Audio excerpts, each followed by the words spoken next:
En effet, une nouvelle urgente. La Russie a accepté un cessez-le-feu en Ukraine.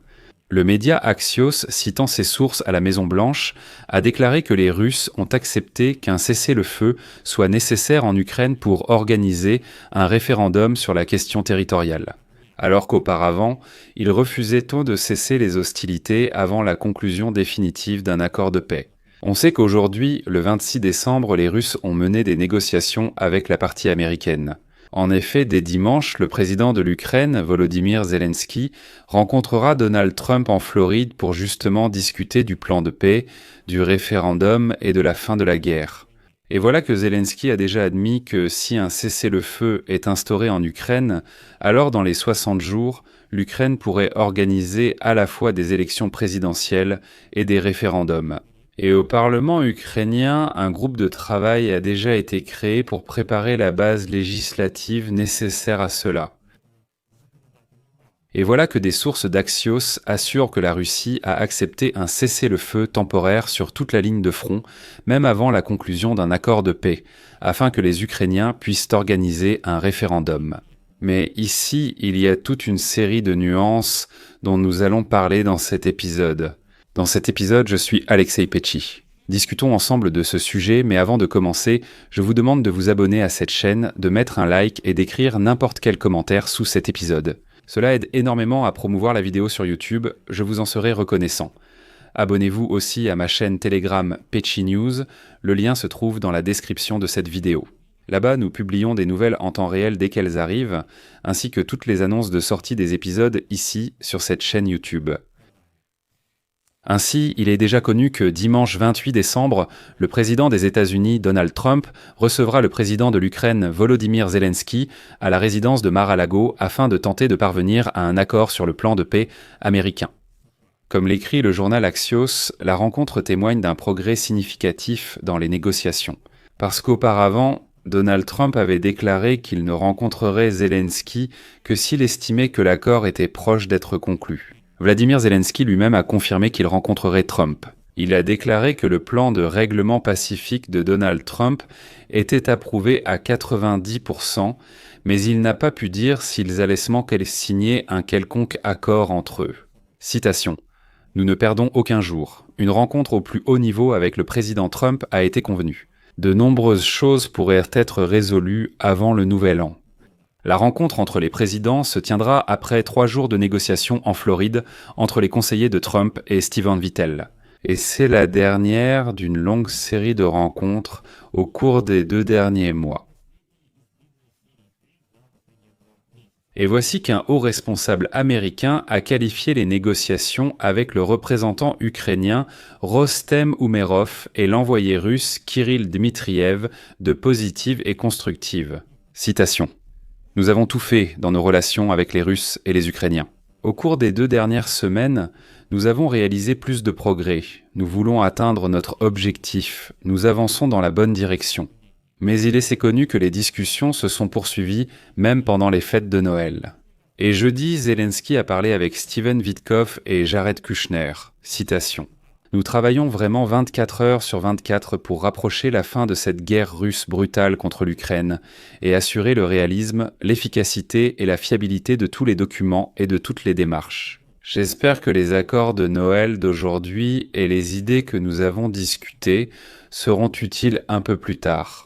Après cette conversation avec Zelensky, Witkoff et Kushner ont mené des négociations supplémentaires avec les négociateurs ukrainiens, puis avec les responsables russes.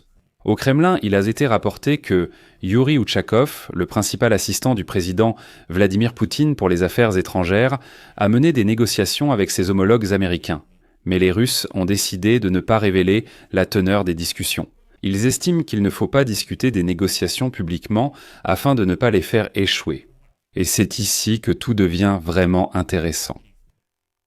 Selon les responsables officiels des 2 pays, la plupart des éléments de l'accord ont déjà été approuvés entre les États-Unis et l'Ukraine, y compris les garanties de sécurité que Kiev recevra des États-Unis et de l'Europe. Un haut responsable américain a confirmé aujourd'hui que les États-Unis d'Amérique sont prêts à soumettre au Sénat et à la Chambre des représentants pour ratification les garanties de sécurité, dont le texte est basé sur l'article 5 de la Charte de l'OTAN. C'est important. Nous avons obtenu que le Congrès des États-Unis d'Amérique ratifie les garanties de sécurité pour l'Ukraine et, par conséquent, elles deviendront juridiquement contraignantes. Et elles ne sont pas liées à la personne de Donald Trump. Autrement dit, ce ne sera pas un accord entre Zelensky et Trump, ce sera un accord entre les États-Unis d'Amérique et l'Ukraine, c'est-à-dire entre deux États. Un document similaire sera ensuite ratifié par le Parlement ukrainien. Et par conséquent, à l'avenir, si les États-Unis souhaitent soudainement se retirer de cet accord, ils devront prévenir l'Ukraine à l'avance. Et ce, très longtemps à l'avance. Comme par exemple dans le cas d'une sortie de l'OTAN, un pays doit prévenir tous les membres de l'OTAN 1 an à l'avance qu'il envisage de quitter cette alliance. C'est un point essentiel. Ici, il convient de citer Zelensky. Les États-Unis et l'Europe fourniront des garanties de sécurité à l'Ukraine. Si la Russie envahit l'Ukraine, il y aura une réponse militaire et les sanctions seront rétablies. De plus, il faut noter que la question du contrôle de la centrale nucléaire de Zaporijia n'est pas encore résolue. Cela sera aussi discuté entre Zelensky et Trump en Floride. Mais la principale pierre d'achoppement reste l'exigence de la Russie de contrôler l'ensemble du Donbass, c'est-à-dire les régions de Donetsk et de Louhansk, dans le cadre de tout accord de paix. L'Ukraine refuse catégoriquement cela. Et c'est ici qu'un détail intéressant est apparu qu'on ne peut tout simplement pas ignorer. Les États-Unis d'Amérique ont proposé de transformer les territoires d'où il serait demandé aux forces ukrainiennes de se retirer en une zone économique libre démilitarisée. C'est une zone contrôlée ni par les Ukrainiens ni par les Russes. Volodymyr Zelensky a affirmé que l'Ukraine pourrait accepter cela, mais exige un retrait équivalent des troupes russes depuis la ligne de contrôle actuelle. Et il souligne que les concessions territoriales doivent être approuvées lors d'un référendum national ukrainien. Et c'est là que nous avons une situation intéressante. Autrement dit, il est impossible de conclure un accord de paix sans organiser un référendum, mais il est également irréaliste de tenir un référendum en temps de guerre. Nous sommes de nouveau dans une impasse, mais pas complètement. Volodymyr Zelensky a déjà déclaré ouvertement que l'Ukraine est prête à organiser des élections présidentielles, ainsi que ce référendum sur les questions territoriales, même en état de loi martiale en Ukraine. Mais pour cela, l'Ukraine a besoin d'un cessez-le-feu total et complet, pendant la préparation et la tenue du référendum, afin que le peuple ukrainien décide s'il est prêt à faire des concessions sur les territoires ou non. Il est important de noter que Volodymyr Zelensky a déjà déclaré directement à Donald Trump qu'il n'y a que 2 obstacles sur la voie des élections et du référendum. Le premier, c'est la base législative de l'Ukraine qui permet d'organiser un vote en temps de guerre, et le second, ce sont les garanties de sécurité pour chaque Ukrainien qui ira voter.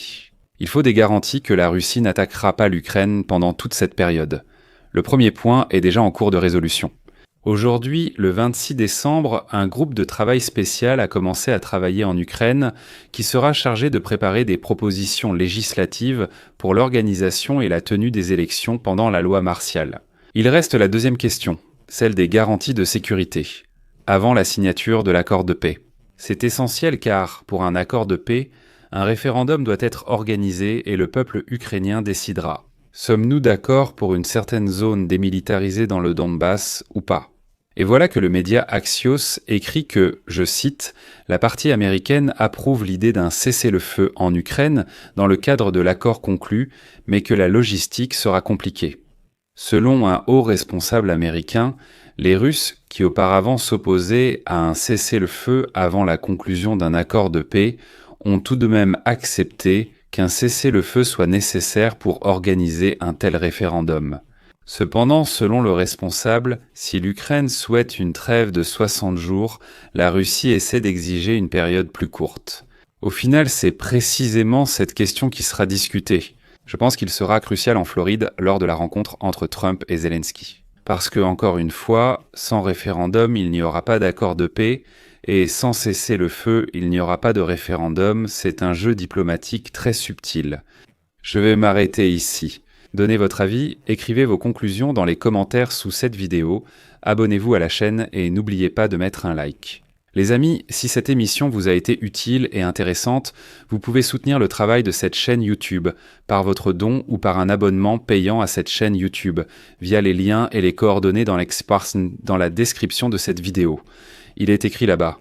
Soutenir la chaîne Alexei Petchy. Choisissez le format qui vous convient le mieux. Je vous serai reconnaissant pour tout soutien de votre part. C'est tout pour aujourd'hui. Prenez soin de vous. Au revoir à tous.